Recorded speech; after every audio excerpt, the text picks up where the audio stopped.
What is up, guys? It's Todic back at it with another video. And in today's video, I will be giving you guys the long-awaited Nike Kobe Nike Kobe AD review. As you can see, that is why I don't know. Broken finger. It's all good in the hood. Anyway, let's get right into it.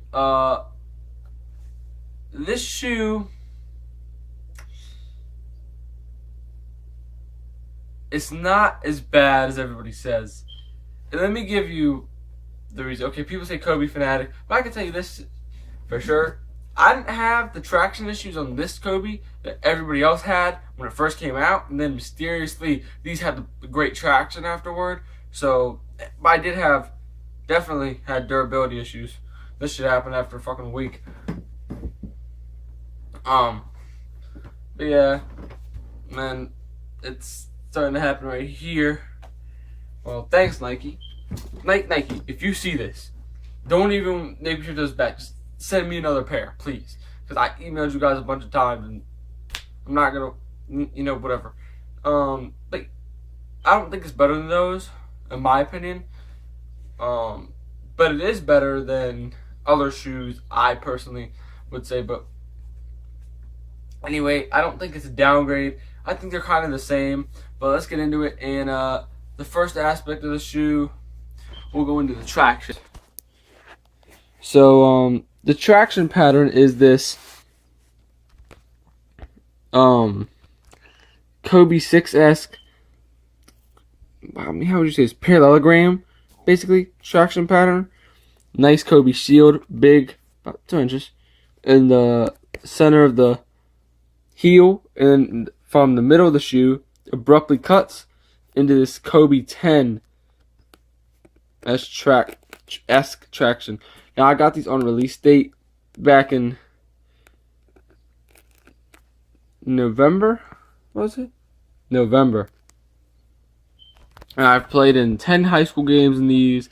A lot of practice in these. I played with them since November, so tons of practice days in them, almost every day. I mean, I've been wearing these shoes basically 6 days a week. I've worn them to school sometimes. Yesterday we had snow here in Virginia and in Spotsylvania County. It was about 2 inches, but I wore them out there, and they were pretty good. So I've broken these in. Remember, people test the shoes, they can only test but so much. I've tested these shoes better than anybody else probably has. Wearing these shoes every single day for 8 hours a day at least, and then playing them for at least 3 hours a day. Always on my feet. So that's the traction pattern. Alright, let's give you the rundown of the traction. Dust gets in these pretty easily, but don't worry, it does not hinder performance in any way, shape, or form. I would give these traction a 9 out of 10. Only reason I would give them that 10 out of 10 is outdoor. I would not use these outdoor. These would maybe last you a month outdoor. But other than that, they are they're pretty good. And I just think I had a little minimal slipping, very minimal slipping on extra dusty courts. But I've played on some of the dustiest courts and some of the cleanest courts. So I don't really find myself slipping too often. 9 out of 10 for these traction-wise. But I do think the traction could be a lot more consistent, to say the least. Next, let's get into cushion, where I'm really mad.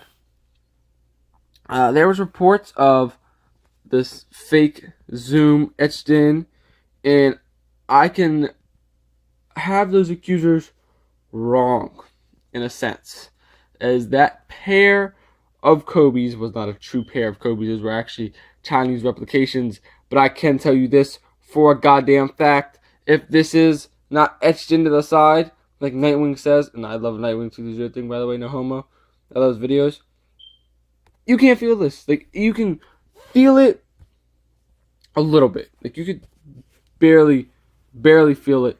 Barely, this insole, barely feel it. But I can tell you this: there's probably, they're probably right. They probably did etch this in there, but it doesn't even matter. I can report those claims as false. I can't report these. if it is or not, because I do know those were fakes because of the fly wire in them. But this, the Lunarlon, it was hard as a rock at first, but as I've actually worn it, I have got to the point where the Lunarlon actually is comfortable. These cushions are getting a 7.5 out of 10 because of the fakes. I mean, there's really no zoom in here if there is any. There's probably a teeny thin bag. And I give that, the Lunar felt like a brick. By the way, this is not Lunarlon. There's no way. This is Phylon for sure. As you can see right there, it connects. So how the hell is it Lunar? I think it's Phylon. It doesn't matter. If it is Lunar, it's not that great Lunar. The good Lunar done right, these babies. Let's get into the materials now. Oh, yeah, so 7.5. Right here, this mesh upper that was kind of stiff right here at first, and right here, but it kind of broke in, and it warped my foot, as well as this suede felt the heel, some faux leather, you know. Yeah, and a mesh tongue. I give the materials probably, I think they're good materials. They're definitely durable materials. They're pretty comfortable materials in my opinion. They gave me a 1-to-1 fit, and they're durable mesh. They call it a breathable mesh. It's not that breathable. The breathability on these shoes is, a good 5 out of 10 possibly, but not necessarily extra breathable mesh. But yeah, I would say that these are pretty durable. It looks pretty cool, and it really does give you a form-fitting 1-to-1 fit, and it's pretty comfortable, flexible now that I've broken them in. But it definitely is a break-in time because these kind of were a little stiff on my feet and pinched a little here. But as you can see on this model, it still has a little crease in it from it being stiff, but it's not stiff anymore, which is good. So next it'd be support. Oh yeah, whatever I get materials. Support 10 out of 10. Fit and support I give 10 out of 10.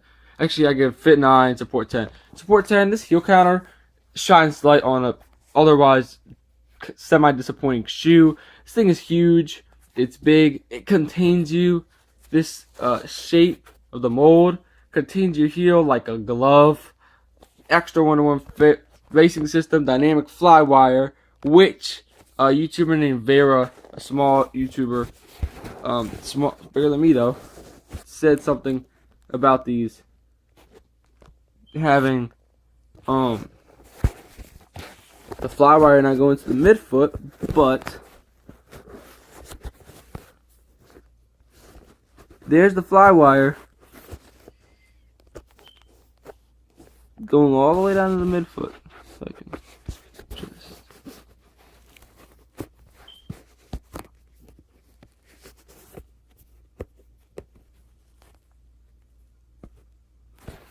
So these, that's why they get that 10. They fit. I honestly felt sometimes they fit so well. My foot was about to go out the shoe. A little bit of dead space though, right up here though, in the top of the toe box, which is all good. Fit support probably enough for about 9.5 out of 10. Ventilation is 5 out of 10. The lacing structure is good. Hit that like button, guys. Comment and subscribe to this channel, please. I make these videos. I'll make NBA videos soon enough, and I'll hopefully put some gaming content, but I mainly make shoe reviews. And let's go to some other details in the shoes, as this Kobe DNA and Kobe signature. So overall, I give these shoes an 8 out of 10. Overall, these could have been much better for Kobe's first post-retirement model. I think they ripped this off cushion-wise, and yeah, that's where they fucking belong on the floor.